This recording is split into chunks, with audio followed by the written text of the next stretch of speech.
falar sobre ortogonalidade de funções de Bessel, né?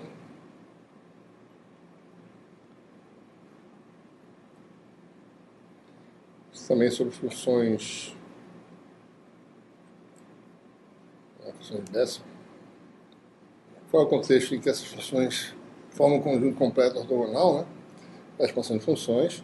Também as funções modificadas.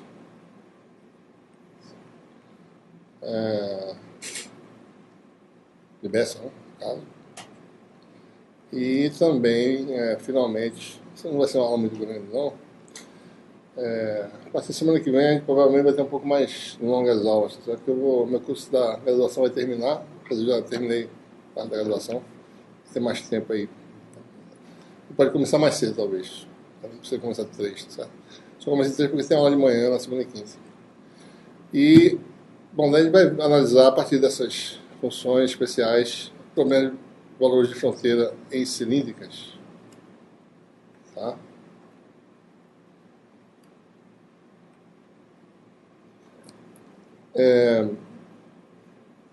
Tocante à ortogonalidade, né? Em que contexto essas funções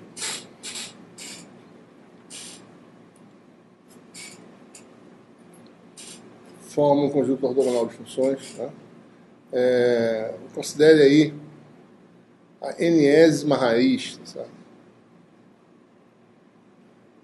Esse lápis às vezes engancha um pouco, rapaz.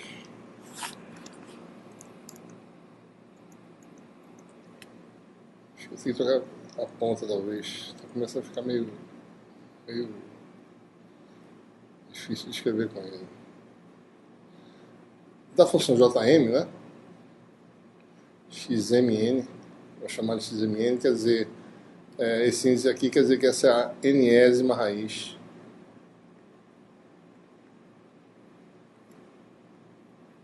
da função de Bessel de ordem m, né? Então, por definição, Jm de Xmn igual a 0, certo? Para n. Essas raízes são enumeradas a partir de n igual a 1, né? Primeira raiz, segunda, terceira, etc. Né? Lembrando que J0, a primeira raiz não é na origem, mas todas as outras, a primeira raiz está na origem, certo? Então a gente pode construir esse grupo de funções, né? Agora em termos da variável radial e cilíndrica, né? Chamado de W, esse grupo de funções Wmn de R, né? Igual a Jm de Xmn R sobre A. E tem essa propriedade, né? Wmn de A igual a 0, né? Ou seja, em R igual a A, ou seja, no espaço físico, né? R igual a A. Essas funções, a gente define, então, com essa definição de função, o produto escalar no espaço de funções radiais, né? Como sendo esse tipo de integral, certo? R de R, né? F de R. Como as funções são todas reais, né? Então a gente não precisa usar o complexo conjugado para escalar, certo? Então pode-se mostrar que essas funções Wmn são ortogonais, né? Essas coisas são sempre mostradas usando a equação diferencial que governa a função, né? Especial. Usando as equações diferenciais, você pode chegar nesse resultado aí, certo? Que o produto escalar de duas funções W, né? De mesma ordem m, né? Ou seja, função inversa de ordem m, né? Enésima raiz. Se você fizer produto escalar com a n' ésima raiz, isso aqui vai dar A ao quadrado. Você que a dimensão disso, né? É a área, tá certo? R de R, né? Isso aqui é dimensional, FG, certo? São funções número, né? Então a integral disso aqui dá área, né? Então dá A2 sobre 2, Jm mais 1 de Xmn ao quadrado, né? Delta de n, né? Mesma ordem m, tá certo? mudando a ordem da raiz, né? Observe que isso aqui é a função de Bessel de ordem n mais 1 na raiz da função Bessel de ordem m. Isso aqui não é zero, né? Se fosse Jm dava zero, isso aqui, mas é Jm mais 1, certo? Então, com essa propriedade de ortogonalidade dessas funções, essas funções são funções que têm nó, né, em R igual a, tá certo? Então,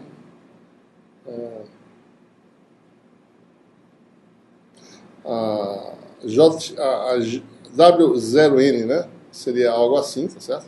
Função de Bessel, né, tem zero aqui.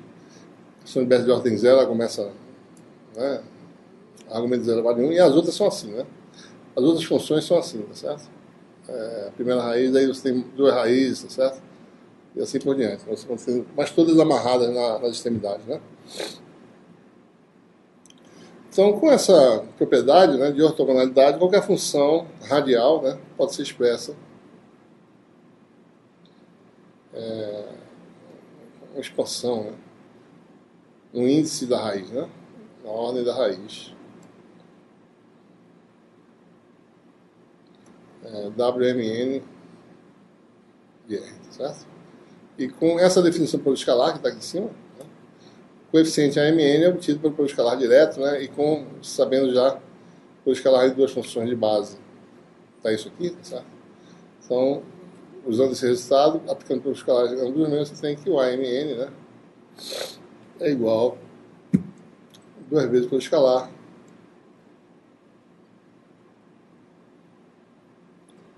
e aqui está o fator de escala, né? A2, que é AJM mais 1, XMN, né? Esse 2, né, vez aqui, tá certo? E o A2, daí isso aqui é o quadrado, né? Certo? Então aí está obtido, né? Esse é um conjunto completo de funções, tá certo? Se você não é trivial, não. Vai ser deduzível, né? Dá um trabalho. Por isso que ele não está colocando aqui, né? Senão vai ser 20 vídeos só para fazer essa demonstração. Tá? Bom, então, a gente está, em termos dessas novas funções que são ortogonais também, né? Nós temos aí, para meu filho, acorda? Certo? Em resumo, né, para problemas governados pela equação de Laplace, que potência depende de f e z, uma classe de soluções é essa que a gente está discutindo desde a última aula. Né? Solução é separável, né, na forma FGH.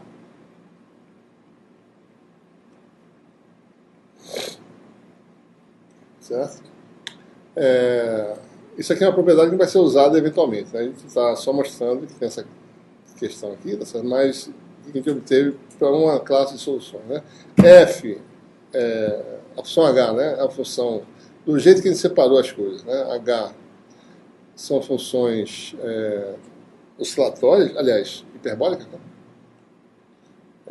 A3 sendo hiperbólico, né? De Ni Z, né? O fator de escala, lembrando, né? A direção Z, esse número alto valor Ni, certo?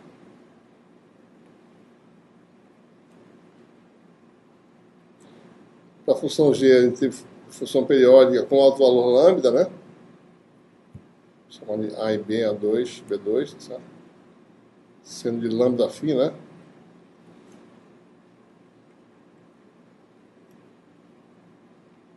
E se lambda é inteiro ou não, depende se você tem toda a variação azimutal, né?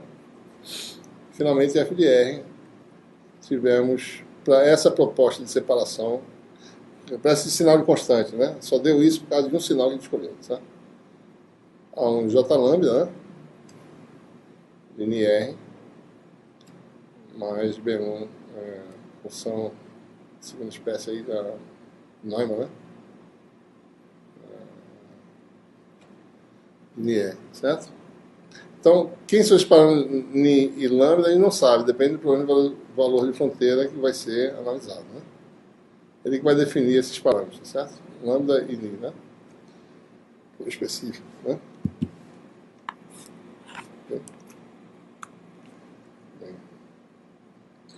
Bom, nós temos também uma outra possibilidade de separação, né?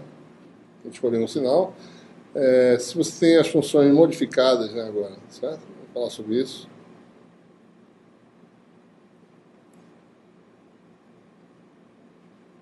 Se nós temos aí as funções primas, né, digamos assim,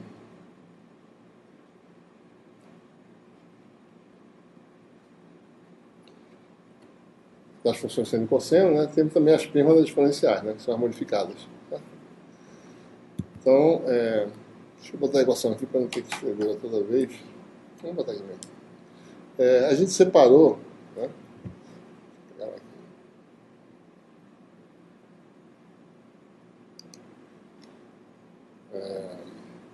Dá para ver aqui. Página 3, né?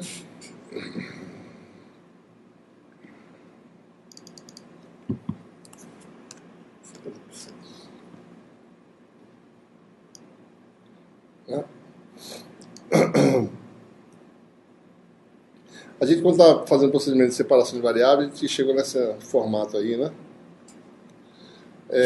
E a gente usou uma constante de separação aqui, tá certo? A gente colocou dessa forma, né? Botou aqui isso igual a menos N2, né? Certo?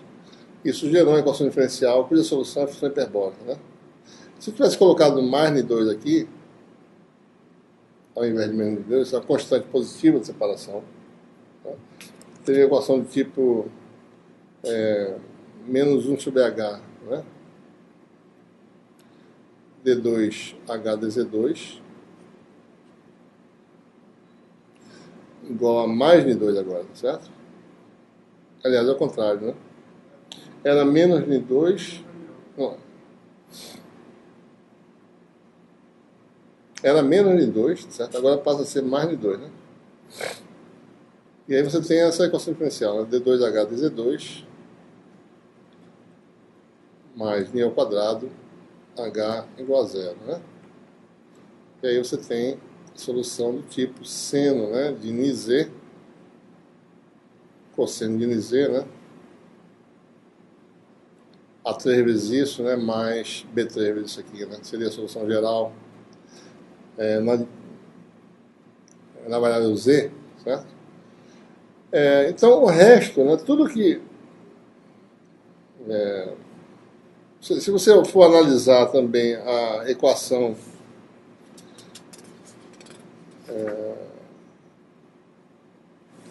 para G, tá certo? Como a função G, que é a função de φ, né, não depende de Ni, certo? Não depende de Ni, né? Depende só do lambda, que é o valor que a gente introduziu, né? Ela permanece inalterada, ou seja, G de φ permanece, tá certo? Permanece da forma A2, tá? Porque essas coisas, quem apareceu aqui é o lambda, né? Lambda φ, que não, isso intrinsecamente não depende desse alto valor, tá certo? Então a solução para G seria essa, né? Para obter a solução para radial, para f de r, né? O que a gente fez foi substituir menos N2, né, por N2, certo? Então, essencialmente, é fazer essa substituição aqui, Ni se transformar em JNi, né? Então, a questão é quais são as implicações na função radial de você fazer isso, né? Tá? Então, você vai ter funções do tipo J lambda, né, de Nx, certo? Passa a ser agora J lambda, né, de JNi x, né? Você vai ter esse tipo de coisa, certo? Você vai ter também Y lambda e assim por diante, né? Função de segundo tipo também, assim por diante, né? Você vai ter essas coisas aí. Quais são as implicações, né? Olhamos, por exemplo, a função J, só para ter uma ideia, né? O que vai acontecer, certo? Ora, a função J é uma série de potências, certo? Não é? É uma soma, né, em J igual a zero até infinito, né? De um coeficiente, vamos botar um coeficiente aqui, certo? Né? Desculpe, de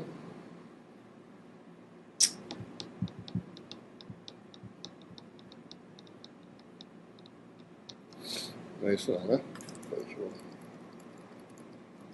É o argumento, né? Na verdade é NR, né? Eu estou fazendo confusão aqui. NR X, né? Isso aqui é NR, tá certo? Era NR, né? Isso aqui é tudo R, tá certo? X, por definição, é o produto NR. Então isso aqui é tudo R, né? Isso aqui é R, né? Então X agora passa a ser, né? Que era NR, passa a ser JX, né? Certo? Então tem só um fator J que vai ser introduzido. Então você vai ter JX elevado a lambda, certo? Soma, né? J igual a zero, infinito. JX elevado a J, só que aqui desculpa, isso aqui é 2J no caso, né? Então, deixa eu mudar os índices aqui, porque tem, deixa eu mudar os índices, porque tem J complexo com J índice, né? Vou botar outra coisa aqui, né? K igual a zero infinito, e aqui você tem a 2K, né? Certo? São esses pares, né? Ele fez isso, né? Então, assim, JX elevado a 2K, né? Certo? Quais são as implicações? Esse número aqui é sempre real, tá certo? Porque é J elevado a uma potência par, né? Ele vai mudando de sinal, vai oscilando, tá certo? Ou é sempre par esse produto aqui. Se lambda for um número inteiro, isso aqui ou dá. Se lambda for 1 ou 2, etc., isso aqui dá ou J ou dá um número real, tá certo? Ou J ou número real, né? Ou número inteiro real, certo? Então, essencialmente, essa função aqui é uma função real ou é J na função real. Tá? Como a gente está trabalhando com números reais, a gente quer transformar essas funções em funções, a gente quer usar funções reais, né? E, por exemplo, para lambda inteiro, né? Ímpar, certo? Essa função aqui é uma puramente imaginária, certo?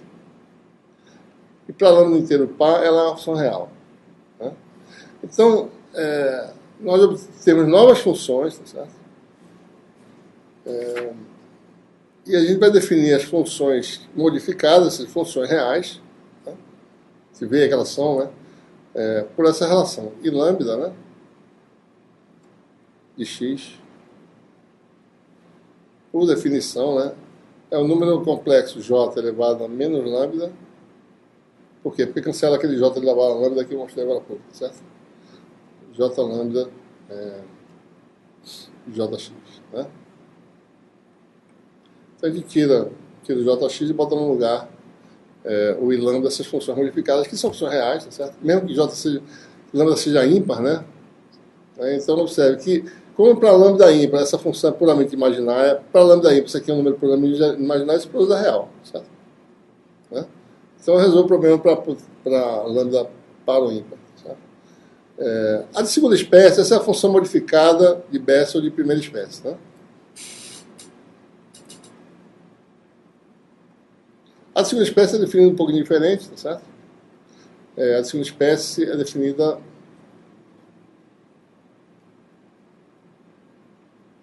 dessa relação aqui. Pi sobre 2 J, né? Elevado a lambda mais 1. Daí a combinação de J lambda com a função de Neumann, né? Y lambda, certo? Tipo exponencial complexa, né? Podia-se também usar essa função aqui, se quisesse, mas é mais utilizar essa função aqui, né? Combinações lineares, né? Convencionalmente se utiliza a de segunda espécie, é definida dessa forma, né? Se você olhar para essas funções, elas têm um jeitão assim, tipo função exponencial, né? Isso aqui é a função de primeira espécie, vocês estão vendo aí. Né? Para n igual a 0, ela começa em 1, tá certo? Aumenta, né, indefinidamente. Para n igual a 1 em diante, ela começa em 0, né? Observe aí, na origem, né? São funções bem comportadas na origem, tá certo? Ela demora mais a começar a aumentar, você aumenta o valor de n. Né? E as de segunda espécie são funções mais comportadas, né? Na origem. Elas divergem na origem, certo?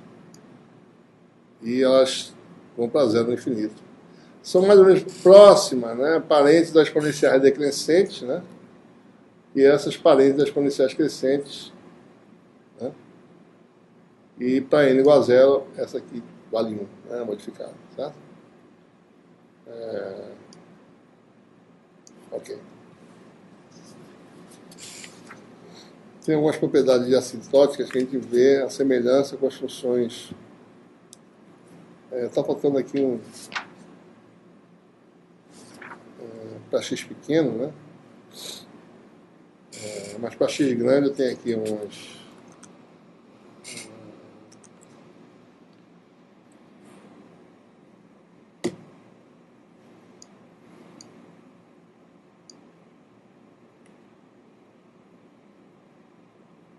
Comportamento assintótico. Mas para x bem grande, né? Elas têm a semelhança com as funções exponenciais, né? Esse fator aqui não tem importância nenhuma para x muito grande, né? Ele só vai, primeiro termo, se você expandir isso aqui em potência de x, primeiro termo para zero, o resto aumenta, né, com x, certo? Porque agora x qualquer que seja x, é 1, né, mais x2 sobre 2, etc, né? Mais etc, daí sobre a raiz de x vai dar 1 sobre a raiz de x, né? Raiz de x aqui, tá certo? Assim por diante. Esse termo aqui vai embora, né? Mas o resto aumenta indefinidamente, né? E a função km decresce, né? Com a função exponencial para x muito grande, né? Certo? Então a equação radial pode ser colocada nessa forma aí, né? Solução combinação linear das funções modificadas, certo? Ou seja, então nós temos aí em resumo dois tipos de solução para problemas de cilíndrica, né?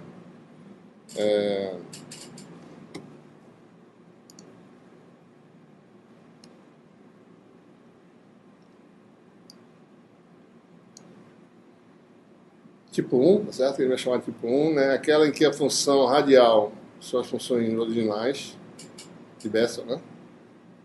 Combinação linear. Dependência em φ é periódica. Né? Dependência em z é hiperbólica. Né? Produto dessas três funções. Né? Observem que ele não sabe os outros valores ainda, né? Tipo 2, dependência em R. Devido à escolha da constante de separação, né? Dependência em R é função modificada, né? Dependência em φ continua sendo periódica, certo? E dependência em z passa a ser agora periódica. Né? Então, quando tiver periódica em z, é porque tem que dar modificada em R. Né? Quando tiver hiperbólica em z, tem que dar as funções originais oscilatórias de Bessel, né? Em R, certo? Muito bem. Então, vamos aqui ver como utilizar uma outra solução, certo? Tem outras possibilidades que eu não estou colocando aqui, que eu vou colocar nas listas para vocês fazerem. Né? Nessa que a gente está falando aqui, algumas funções não vão aparecer, né? Mas na lista pode aparecer mais de uma função desse tipo. Então, considere esse problema de valor de fronteira aí que está mostrado. Certo? Se o potencial é zero na tampa lateral do cilindro, né? Certo? É zero na tampa de baixo, ia dar para uma função arbitrária de Rφ na tampa de cima, certo? Aqui, né? Quer saber o problema dentro, né? Que é o potencial aqui dentro, né? De que forma o campo se distribui aqui, né? Dadas as condições de contorno, tá certo? Como é que, né? Você sabendo aí o potencial, você calcula o campo, né? Então, esse problema aí, a solução, na verdade, se você usar a solução errada, ela não vai se encaixar na solução do problema, certo? Todos os coeficientes vão dar zero, né? Então, só uma dos dois tipos pode ser utilizada aqui, certo? Então, essa é uma solução em que, se vocês observarem, né, a dependência em R, né, tem que se anular em R igual a A, certo? Né? Tem que ter um nó em R igual a, digamos assim. Você já vê por aí, né? Mas não, ou seja, não a dependência em Z. A dependência em Z só tem uma raiz, que é em Z igual a zero. Né? Em Z igual a L, o potencial não é nulo. Né? Então a gente intuitivamente vai usar a solução tipo 1, certo? Né? Ou seja, essa proposta de solução aqui, né? A1 J lambda, né? De NR, tá certo? V1, Y lambda,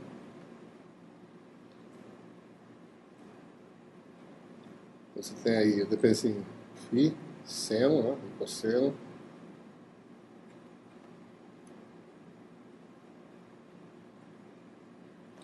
E a dependência de Z hiperbólica, né? A3 hiperbólico de... Tá tudo errado aí, né? Volta aí. O nome daqui, né? Lambda φ.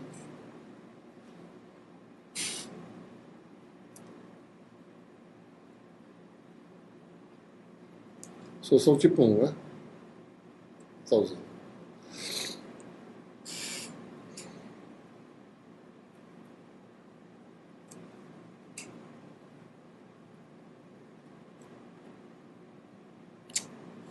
Lambda, cara. Ni, né? Ni Z mais B3 cosseno hiperbólico, né? Ni Z. Bom, primeira observação é que essa região nós temos toda a variação azimutal permitida, né? Então, seno de lambda φ tem que ser igual, né? Ou cosseno, certo? Tem que ser igual a seno de lambda φ mais lambda 2π, né? Ou mais não sei quantas vezes 2π você quiser, certo? A mesma coisa com cosseno, certo?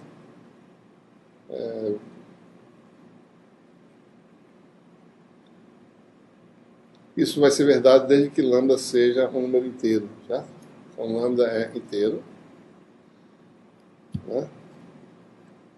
Vamos começar do zero mesmo, tá certo? Depois a gente vê esse zero em posições aparece. Então aqui você já vai ter um JM, né, no caso, né? E aqui vai ser M, né, um número inteiro, certo? A segunda propriedade, consideração, né, que tem que fazer, é observar que essa solução não existe nesse problema nenhuma singularidade no eixo Z. Eu não coloquei nada, só estou estabelecendo que existe espaço vazio aí dentro. Não tem nenhuma carga, não tem nenhuma linha de carga, não tem nada, certo? Se eu colocar só linha de carga, tem um termo que tem que aparecer, quem sabe, né? Então não existe nenhuma linha de carga, ou seja, a solução é finita no eixo Z, né? A solução é finita no eixo Z. Portanto, as soluções, a parte radial que divergir no eixo Z tem que ser excluída. Isso equivale a dizer que o termo B1 tem de ser nulo, né? É a opção de Neumann, certo? Ela diverge na origem. Né? E aí a solução já vai agora, esse A1 condensa com esses dois valores aqui, tá certo? A sua solução fica reduzida aí.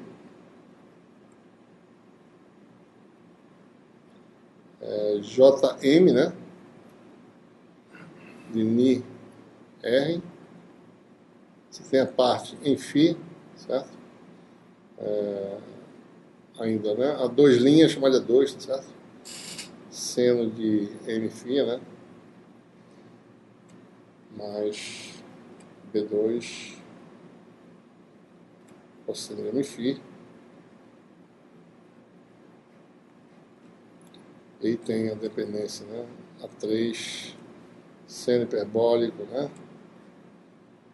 De ainda é Ni, né? Niz mais B3.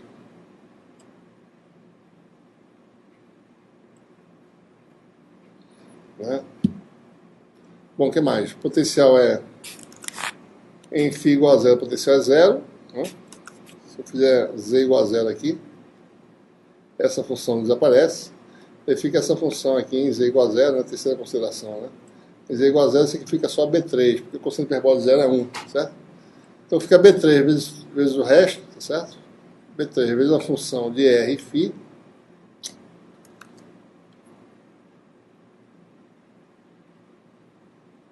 vezes aquela função de φ, igual a zero, qualquer que seja, né?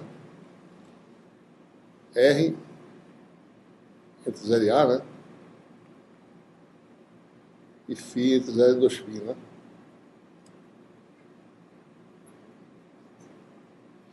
Qualquer que seja esse valor, então quer dizer B3 nulo, né? Solução disso aí sem anular a solução. Então esse termo aqui sai. Então tem agora o seno hiperbólico, uma constante na frente, essa constante vai ser condensada nessas duas aqui, certo? A3A2 dá uma constante nova e A3B2 dá outra, então você fica com essa nova solução, né? Do tipo... Rapaz, essa caneta tá estranha. Deixa eu ver mais devagar. JM R, né? Seno hiperbólico de Z. E você tem A de... que depende agora desses parâmetros, tá certo? Eu vou botar ainda A3, né? A2, aliás, seno de Mφ mais B2 cosseno,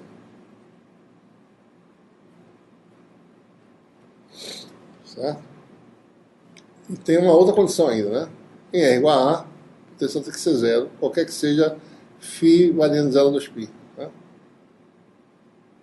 Isso vai acontecer se essa função satisfizer essa propriedade, né? Certo? Então, NA tem que ser a enésima raiz da função inversa, né?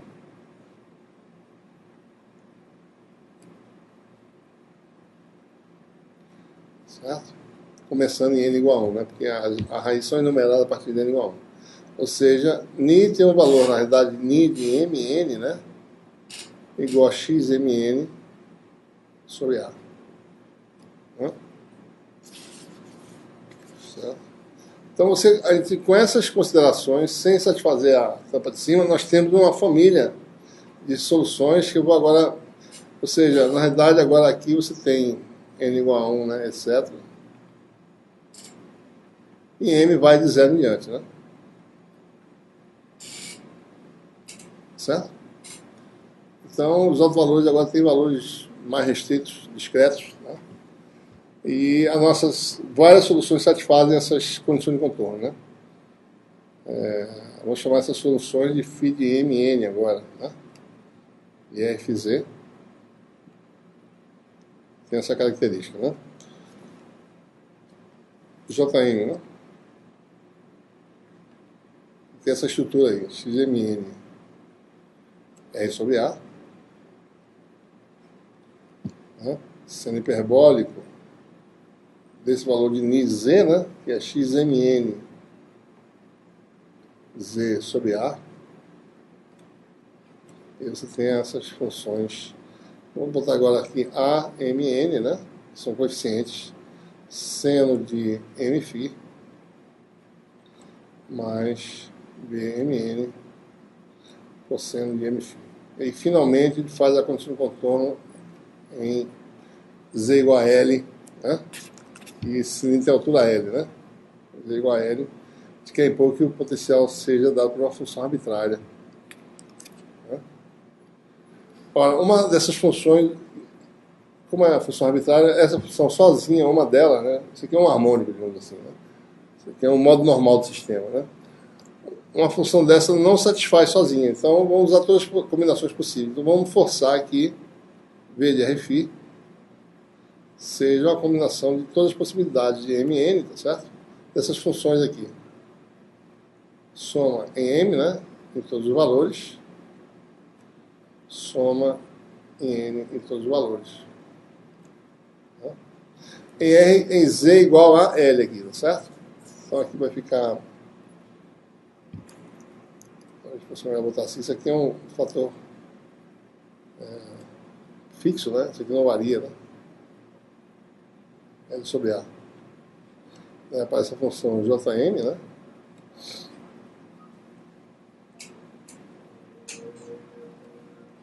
E aí fica essa parte angular aí. Então nós temos relações de ortogonalidade, tanto radial quanto azimutal, né? Envolvidas aí. Certo? Você vai definir aí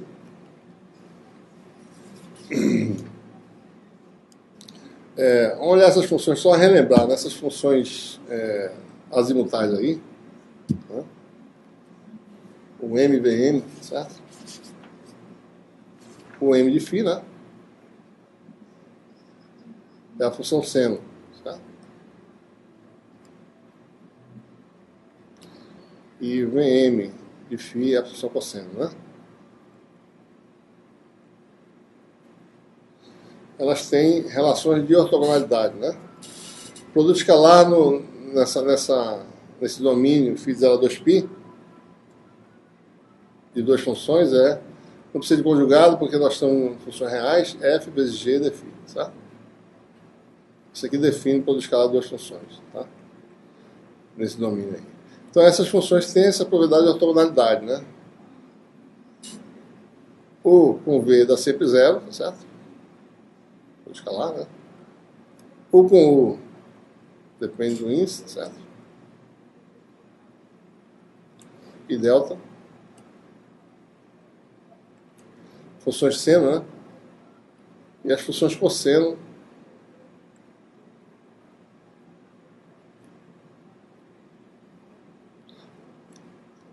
Bom, se m for zero, isso aqui vai dar 2π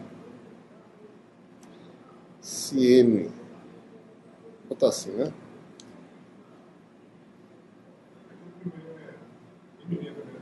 Onde? Não. M', pode ser qualquer um, né? Desculpa. M'. Peraí, deixa eu só desfazer M' aqui, né? 2π, fazer assim, se m igual a M' igual a zero, certo? Vale π delta de M'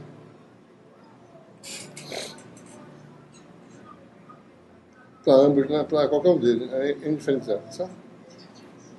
Qualquer um dos dois, né?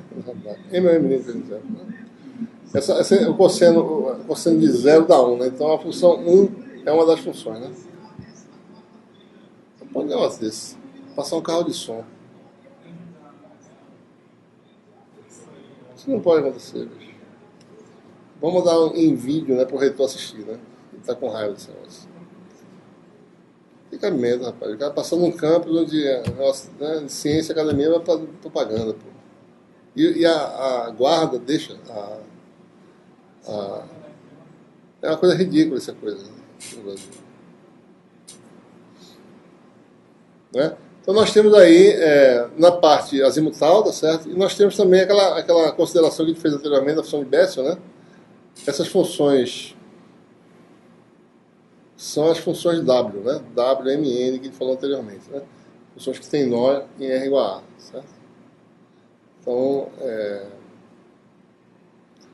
Então satisfazer essa propriedade, né?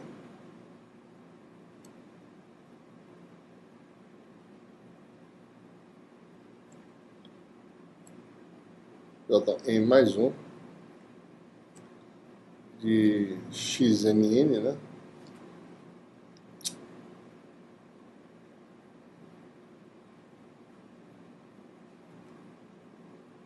Ao quadrado sobre 2 delta de n, n', né? Certo? Se eu definir agora por escalar no espaço de funções, no espaço do domínio bidimensional, né? Agora, certo? sendo isso aqui. Por definição. Integral na área, né? Integral no disco de raio A, certo? R, dr, dφ. Olha que isso aqui é um elemento de área, tá certo? Tá? F de Rφ, tá? G de Rφ. Tá? Se eu definir minhas funções de base, como sendo as funções... Olha, meu filho, vamos lá.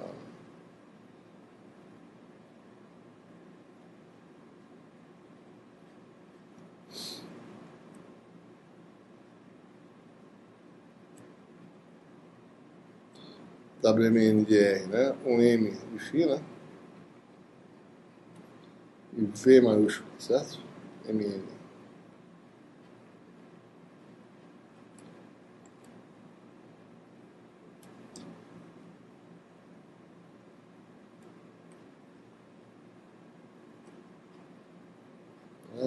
Função de Bessel, né? E função seno cosseno. Então você tem a probabilidade de ortogonalidade das funções de UV, né? Se você for calcular, tá certo? Usando essa definição, né? Você tem... algumas dessas coisas eu vou escrever aqui. Vou só colocar o resultado, dá para ver aqui.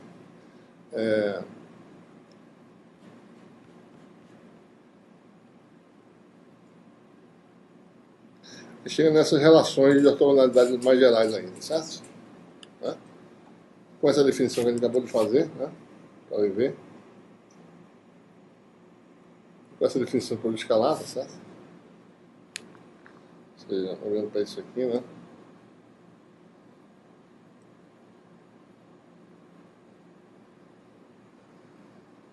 Essa definição de produto escalar, e para essas funções de base, certo? Nós temos as condições de ortogonalidade, né? U com U, né? Vai dar zero para m igual a zero, né? Sempre dá zero porque a função U de m igual a zero dá zero. Então já zero tudo, certo? Então as relações de ortogonalidade são essas aí, né? Se integra na parte radial e azimutal. E aí para a função V, que tem um resultado, observe, né? M igual a zero aqui, né? Então a enésima raiz da função Bessel de ordem zero, isso aqui, certo? Então você tem aí, ou seja, você faz isso aqui, né? V igual a soma, né? Nós temos isso aqui, né? M igual a 1 infinito. Seno hiperbólico de xmn L sobre A. E aí você tem aqui um produto do tipo AMN UMN, né? Mais BMN VMN. Com aquelas definições que acabei de mostrar aqui, né? Aí estão o IV, certo? Isso é fazer produto escalar dentro dos membros, né? Você faz V escalar U, né? Você vai isolar esse fator aqui. E o V de Rφ, né? Produto escalar com V. V de MN, né? Eu estou usando a mesma letra, mas tudo bem. Eu vou isolar o coeficiente de BMN, né? A MN vai ser obtido daqui, BMN obtido daqui. Você tem esse resultado aí um pouco mais... ou seja, isso é a solução geral, né? Qualquer que seja a função V de Rφ na tampa de cima, certo? Qualquer que seja ela. Você resolve a distribuição de potencial dentro de um cilindro, né? Certo? Ainda, né? Bom, e problemas tipo 2, como é que eles são, né? Problemas tipo 2 são esse tipo de problema aqui. Certo? potencial, ele tem, por exemplo, isso é um problema simples tipo 2, né? O potencial, ele se anula de novo em cima, né? Nessa tampa de cima aqui, certo? Volta a ser zero aqui, né? Zero aqui, uma função arbitrária de φz na tampa lateral, na superfície lateral, certo? Então, se eu usar a função hiperbólica aqui, na variação em z, a função hiperbólica não zera mais de uma vez, ela só tem uma raiz, certo? Né? Então eu tenho que usar a função periódica em z, periódica em φ e funções modificadas em r, certo? Deixa eu só fazer uma observação para você, né? No problema anterior, por exemplo, certo? Olhando de cima a geometria do problema anterior, tem isso aqui, né? Uma região cilíndrica, né? De raio A. Eu tinha um eixo Z fazendo parte da minha região de interesse e eu evitei a presença da função dinâmica, né? Mas se eu tivesse um problema assim, né? Problema na região entre dois cilindros, né? Acreditem que isso aqui é um cilindro, certo? De raio B, né? Eu estou tendo dificuldade de escrever com esse negócio aqui. Né? Acho que está na hora de trocar a pontinha dela. Então, nessa região aqui, ambas as funções J e Y podem ser usadas, né? J e Y, certo? Porque o eixo Z não faz parte aqui da região de interesse, certo? Vocês têm que usar as duas funções, né? Não tem nenhum problema de singularidade aí. Né? Então, esse alerta que eu faço para vocês prestarem atenção lá nas listas, né?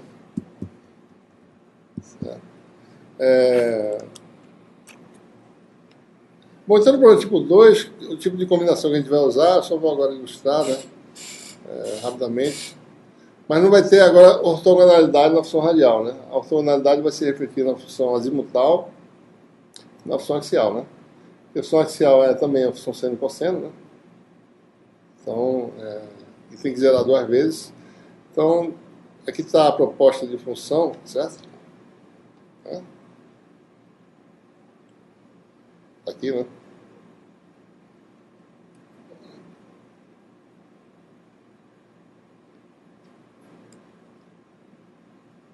Para descrever, às vezes. A função radial tem as duas, aparecem as duas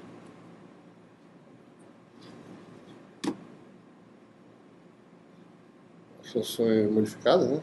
I e K, função azimutal seno e cosseno, e na dependência em Z, né? Seno e cosseno também, certo?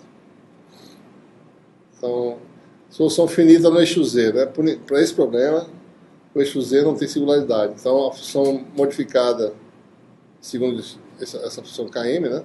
Segundo tipo, não aparece, certo? Então, B1 igual a zero, né? Certo? Então, se você tira esse termo aqui, né? Você fica só com a função reduz, é isso aí. Certo? O índice é inteiro porque toda a variação azimutal é permitida, né? Então, lambda é igual a m, né? Isso aqui é inteiro, certo? Ficou essa parte aí.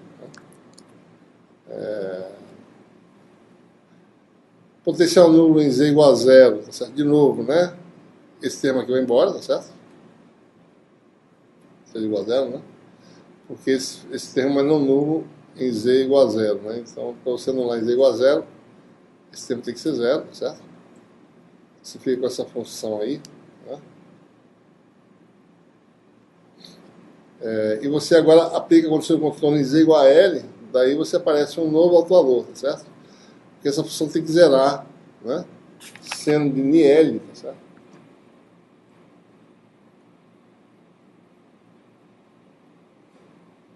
E aí NL tem que ser o múltiplo inteiro, não M, né? N, tá certo? M já tem, né? M foi usado para outro valor. E N vai de 1 em diante, tá certo? Porque N igual a zero, zera toda a função. Se botar N igual a zero aqui, tá?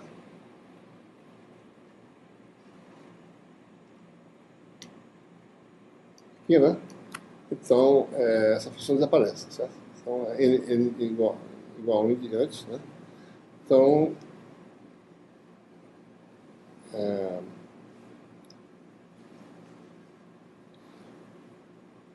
ficamos com essa família aí de soluções, certo? NP sobre L é outro valor ni, né? NP sobre L que aparece aqui. E aparece também como fator de escala na função modificada de Bessel, certo? E finalmente a condição de contorno R igual a A, você tem a família de soluções, né? E você impõe que todas as possibilidades dessas soluções sejam utilizadas, né, para forçar que o potencial seja dado por essa função, né? Certo? Olha um pouquinho aqui.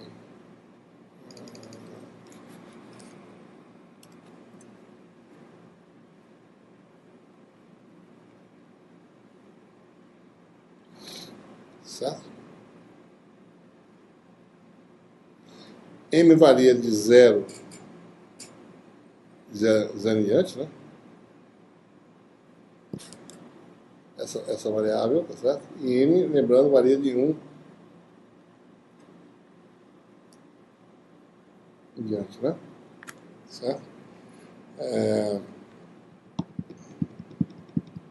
Então, aqui são as propriedades de ortogonalidade agora, são das funções seno, tá certo? Tem nós em z igual a 0, z igual a L, e dessas funções seno aqui, né? Que são ortogonais no intervalo 0 a 2π. Né?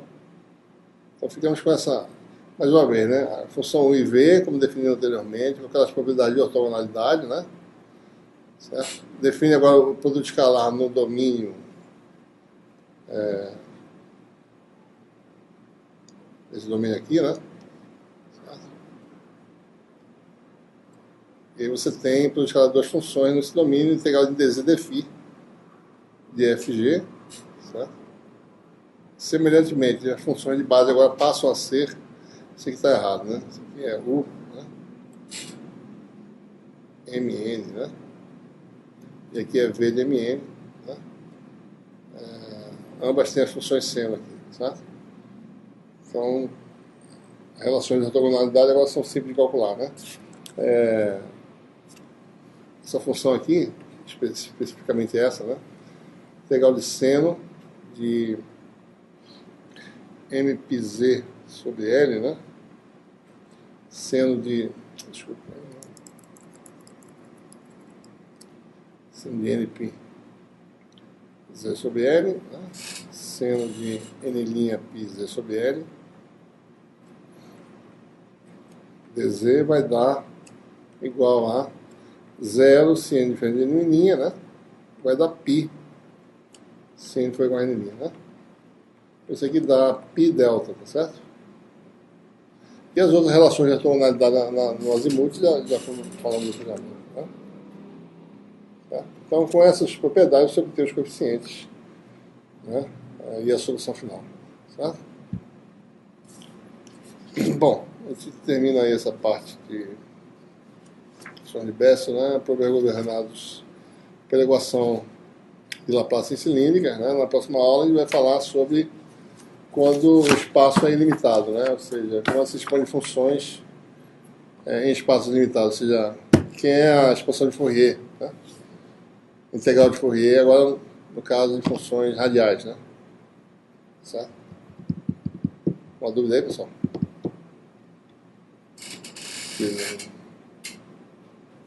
Ok.